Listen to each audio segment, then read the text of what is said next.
Welcome to JP news. ప్రస్తుత పరిస్థితుల్లో యువత ఎందుకు చెడు మార్గాల్లో వెళ్తున్నారు, మత్తు పదార్థాలకు ఎందుకు బానిస అవుతున్నారు అని అంటే ఒక ప్రభుత్వ కళాశాల లెక్చరర్ ఎవరి వల్ల చెడిపోతున్నారు అనే దాని మీద ఒక క్లారిటీ ఇచ్చాడు. అది వాళ్ళ మాటల్లోనే విందాం. టీనేజ్ లోని ఈ గంజాయికి డ్రగ్స్ కి అలవాటు కావడం వల్ల మంచి మంచి మెరిట్ విద్యార్థులు కూడా వాళ్ళ యొక్క జీవితాన్ని చేజేతుల వాళ్ళు నాశనం చేసుకోవడం అనేది జరుగుతుంది. దీని యొక్క ప్రభావము ఎవరి మీద ఉంటుంది?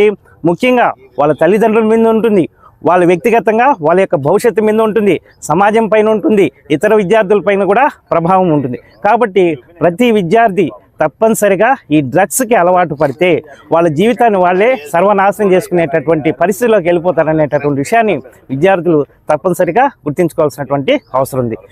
పోలీస్ వ్యవస్థ కూడా చాలా దీని మీద ప్రత్యేకమైనటువంటి శ్రద్ధ తీసుకొని ప్రతి స్కూలు ప్రతి కాలేజీకి విజిట్ చేసి కౌన్సిలింగ్ ఇవ్వడం అనేది జరుగుతుంది.